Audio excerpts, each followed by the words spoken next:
Okay, तो finally मैंने breaking bad series देख लिया। अब तुम लोगों में से बाज लोग ऐसा कहेंगे कि यार ब्रेकिंग बैड ही देख ली, इसके अंदर क्या ऐसी खास बात है। तो उन लोगों को मैं कह दूं कि भाई ब्रेकिंग बैड को the best TV show ever कहते हैं। और आज की इस वीडियो के अंदर मैं ब्रेकिंग बैड के बारे में बात करने जा रहा हूं कि मुझे ये सीरीज कैसी लगी है। तो बिना किसी देरी के शुरू करते हैं। सबसे पहले बात करते हैं स्टोरी की। अब स्टोरी किसी भी सीरीज की बहुत ज्यादा मेन चीज होती है और ब्रेकिंग बैड का भी जो मेन हाईलाइटिंग फीचर है वो इसकी स्टोरी ही है।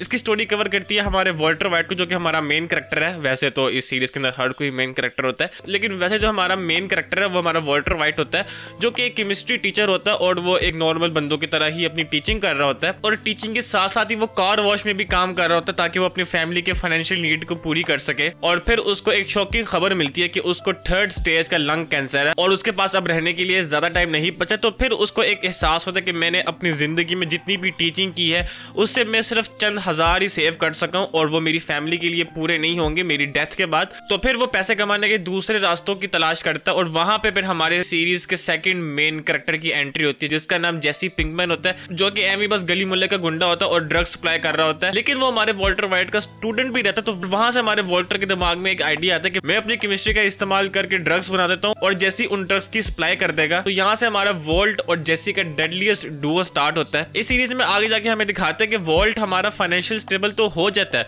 लेकिन वो फिर भी इस ड्रग्स के धंधे को नहीं छोड़ता, क्योंकि फिर उसको इस धंधे में मजा आना शुरू हो जाता है। और उसके अंदर एक ईगो भी था कि मेरा जो प्रोडक्ट है वो सबसे ज्यादा बेस्ट है। फिर हमारा वॉल्ट और जेसी इस धंधे में आगे बढ़ता है तो फिर वो दीगर बंदों से मिलता जाता है। इस सीरीज में एक और कैरेक्टर है जिसका नाम हैंक है, जो कि ये ड्रग्स प्लेयर्स को पकड़ता है। अब मजे की बात ये है कि ये बंदा जिसको ढूंढ रहा होता है वो इसका अपना ब्रदर इन लॉ ही होता है, मतलब अपने घर में ही लौंडा होता है। लेकिन ओके, तो ये है ब्रेकिंग बैड की स्टोरी। अब आगे के पार्ट के लिए मैं यही कहूंगा कि अगर तुमने सीरीज देखी हुई है तो आगे का पार्ट देखो, क्योंकि आगे बहुत सारे स्पॉयलर्स आने लगे हैं। अब आगे बात करते हैं इस सीरीज के कुछ ऐसे सीन्स के बारे में जो कि मुझे बहुत ज्यादा अच्छे लगे थे, जिसमें टॉप ऑफ द लिस्ट हमारे जो सीजन 1 के अंदर ही हमारा वो प्लेट वाला सीन था। वो सीन मुझे थोड़ा बहुत पहले अजीब सा लगता था कि यार मतलब क्या वॉल्टर को सुपर ह्यूमन तो नहीं है कि वो प्लेट्स के टुकड़ों से हिसाब लगा लेता है। लेकिन फिर यहाँ पे बात आती है कि ये सीरीज हमें सीजन 1 के अंदर ही इस किस्म के सीन्स दिखा के हमें बता रही है कि भाई इसके अंदर कितना ज्यादा दिमाग है और ये आगे जाके इस सीरीज के अंदर हमें क्या क्या दिखा सकता है। एक तो मैं कह दूं कि भाई हमारा वॉल्टर वाइट बहुत ज्यादा लकी है। मतलब जिस तरह वो सीजन 1 का लास्ट सीन था जिसमें वो कहता है कि दिस इज नॉट मैथ, मतलब उस सीन के अंदर लक कितनी ज्यादा हमारे वॉल्टर वाइट के हक में है।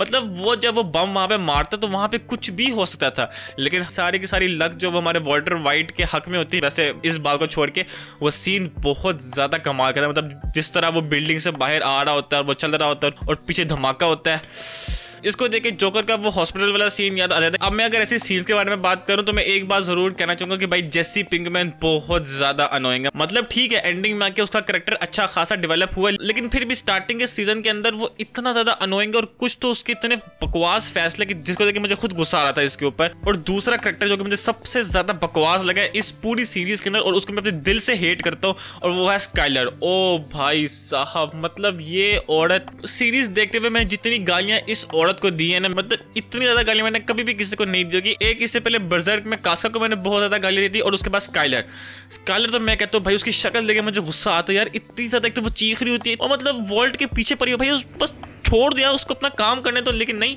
इसको अपने बीच में टांग जरूर अरानी होती है। कसम से जब भी स्काइलर का सीन आता था ना तो मेरा बीपी हाई हो जाया करता था, मुझे इतना ज्यादा गुस्सा आता था। अब अगर मैं स्काइलर की बात कर रही हूँ तो भाई वो टेड के साथ फिजिकल हो गया, मतलब वो सीन देख के मुझे इतना ज्यादा गुस्सा आया ना, मतलब वो मेरा गुस्से की पीक थी स्काइलर के लिए। इतनी जल्दी टेड के साथ फिजिकल हो गया और फिर उसके बाद वो आके वॉल्टर को बातें सुना रही है। ओ भाई साहब, मतलब वो आके वॉल्ट को तारने दे रही है, तुमने ड्रग्स किया इसकी वजह से मैं ऐसे कर रही हूँ। भाई साहब कसम से शी इज सच अ भाई, इससे ज्यादा बड़ी अपनी पूरी जिंदगी में नहीं देखी मैंने। अब अगर मैं सीन्स की बात कर ही रहा हूं तो एक मैं बात जरूर करना चाहता हूं कि यार इस सीरीज के अंदर जो ड्राइविंग सीन्स हैं वो बहुत ज्यादा कमाल के सीन है। उन सीन्स के अंदर कोई भी डायलॉग नहीं होता, सिर्फ हमारा मेन कैरेक्टर ड्राइविंग कर रहा होता है और वो सोच रहा होता है। अब ऐसे मैं एक बात करना चाहता हूँ, आई डोंट नो कि तुम लोगों को ऐसा फील हुआ था, लेकिन यार सीजन 2 मुझे बहुत ज्यादा बोरिंग लगा था कसम से। जब सीजन 2 देखते हुए मैं एक टाइम को ड्रॉप करने लगा था, लेकिन शुक्र है मैंने ड्रॉप नहीं किया, क्योंकि जो सीजन 2 है वो सीजन 3 और 4 का बिल्डअप ही है। सीजन 2 मुझे बहुत ज्यादा बोर लगा था, लेकिन उसके बाद जो सीजन 3 और सीजन 4 और सीजन 5 है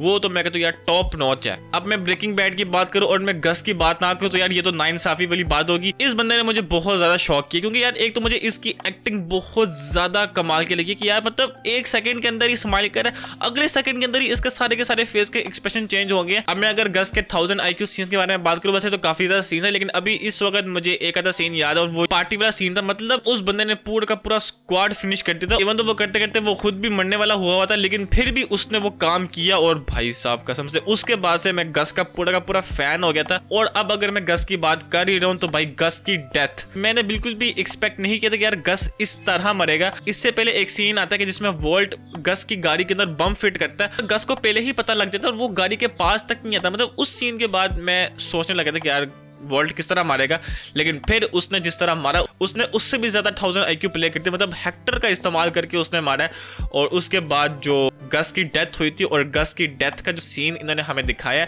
वो फुल ऑफ घोर सीन था, वो मुझे काफी ज्यादा अच्छा लगा था। अब मैं अगर सीन्स के बारे में बात कर ही रहा हूं तो भाई साहब से माई नेम, वो सीन देख के मुझे इतने ज्यादा गूज़बम्स आए थे। उस वक्त जो वॉल्ट है ना उसके दिमाग में सिर्फ हाइजेनबर्ग फिट हुआ था। फुल ऑरा प्लस सीन था जब वो कहता कि से माय नेम, जब वो कहता ना यू आर हाइजेनबर्ग और यू आर गॉडडैम राइट। ओ भाई साहब वो सीन मैं कहता हूँ मेरे को 20-30 दफा वो सीन देख लिया होगा। आई नो वीडियो लंबी हो रही है, लेकिन मैं एक आखिरी सीन के बारे में बात करना चाहता हूँ। वो सीन तो मैं कहता हूँ द बेस्ट सीन अगर मैं कहूंगा ना कि यार पूरी ब्रेकिंग बैड के अंदर, तो वो मुझे वो सीन लगा था। वो था जब स्काइलर अपने उस ठोकू को $6 लाख पकड़ा देती है। और भाई साहब वो सीन देख के मुझे स्काइलर के ऊपर इतना गुस्सा आ रहा था। मतलब जिस तरह मैंने कहा था ना कि मेरा बीपी हाई हो जाता है, तो उस सीन के अंदर मेरा बीपी फुल हाई हुआ होता। मुझे इतना ज्यादा गुस्सा आ रहा था कि यार मतलब वॉल्ट ने इतनी मेहनत से अपने पैसे कमाए और वो अपने ठोकू को $6 लाख पकड़ा के आ गई है। लेकिन उसके बाद जो वॉल्ट का रिएक्शन था, ओ भाई साहब कसम से वो सीन देख के मुझे जितने गूज़बम्स आए हैं ना, ओ भाई साहब मुझे इतने ज्यादा गूज़बम्स मुझे शायद ही किसी सीन पे आए होंगे। और मतलब वो सीन देख के मतलब वो वॉल्ट की जो हंसी होती है, वो जिस तरह हंस रहा होता है, उसको देख के यहाँ पे सांसें बंद हुई हुई थी। अब एक तरफ ब्रेकिंग बैड ने इतने कमाल के सीन्स हमें दिए और दूसरी तरफ ही हमें बाज़ वक़्त कुछ ऐसी अजीबोगरीब सी एपिसोड दिखाएंगे, जिसके अंदर टॉप ऑफ द लिस्ट हमारे सीजन 3 के एपिसोड है जिसका नाम ही फ्लाई था। मतलब जब मैंने उस एपिसोड का नाम पढ़ा मैंने सोचा यार क्या दिखाएंगे इस एपिसोड के अंदर, और जब वो मैंने एपिसोड खोली थी तो भाई साहब पूरे 50 मिनट हमारा वॉल्ट और जैसी एक मक्खी को पकड़ रहा था। मतलब वो सीन देख के यार क्या मतलब, और उससे भी ज्यादा मजे की बात यार मैं 50 मिनट बैठ के वो एपिसोड देख रहा हूँ और मुझे मजा आ रहा है एपिसोड देख के। तो उस एपिसोड को द लोवेस्ट रेटिंग है ब्रेकिंग बैड के अंदर और वो भी 7.5 है। और ये भी मैं कहता हूँ अभी काफी ज्यादा अच्छी रेटिंग मिली है जिस तरह की ये एपिसोड थी। और दूसरी तरफ इन्होंने हमें ओज़ेमेंडिस जैसी एपिसोड पकड़ी है जिसको 10 स्टार रेटिंग, और वो एपिसोड मैं कहता हूँ डिजर्व करती है। उसके अंदर इतना कुछ हो गया, हमारा हैंक मर गया और फिर जो वॉल्ट के साथ जो सारा का सारा सीन होता है जस्ट माइंड ब्लोइंग। अब मैं अगर शॉकिंग सीन्स के बारे में मैं बात कर ही रहा हूँ तो यार वो जो वैली ऑफ लिली वाला सीक्रेट खुला था, वो भाई साहब वो तो मैं कहता हूँ इतनी ज्यादा शॉकिंग खबर थी कि यार एक्चुअल हमारा विलन वॉल्ट ही था जिसने उस बच्चे को जहर दिया था। अब एंड में जाते जाते मैं एक ऐसे करेक्टर के बारे में बात करने लगा जो कि मुझे बहुत ज्यादा अच्छा लगा था और मेरा फेवरेट करेक्टर है, और वो है सॉल गुडमैन। जब भी सीरीज के अंदर सॉल गुडमैन का सीन आता था ना तो मैं चिल हो जाया करता था यार इस बंदे के पास कोई ना कोई हल जरूर होगा। और वैसे एक बात जो कि सॉल गुडमैन ने भी की थी, और मैं भी ये बात दोबारा कहना चाहता हूँ कि वॉल्टर वाइट हाइजेनबर्ग ना होता अगर सॉल गुडमैन ना होता। अब मुझे पता है कि सॉल को लेकर भी एक पूरी की पूरी सीरीज है, कोई 5-6 सीजन के ऊपर, बेटर कॉल सॉल, और वो सीरीज मैं जरूर देखूंगा, मेरी पेंडिंग में पड़ी हुई है। ओके तो यार आज के लिए बस इतना ही। अब मेरी तरफ से भाई Breaking Bad the best TV series ever. अब वैसे मैंने कुछ टीवी शोज नहीं देखे हुए, बस 2-3 ही देखे हुए। अब उन सब में से मैं कहता हूँ Breaking Bad the best TV show ever है। अगर आपको आज की वीडियो पसंद आई है तो हमारे इस चैनल को सब्सक्राइब कर दे, और मैं मिलता हूँ आपको अपनी किसी नेक्स्ट वीडियो में। तब तक के लिए अल्लाह हाफिज एंड सायोनारा।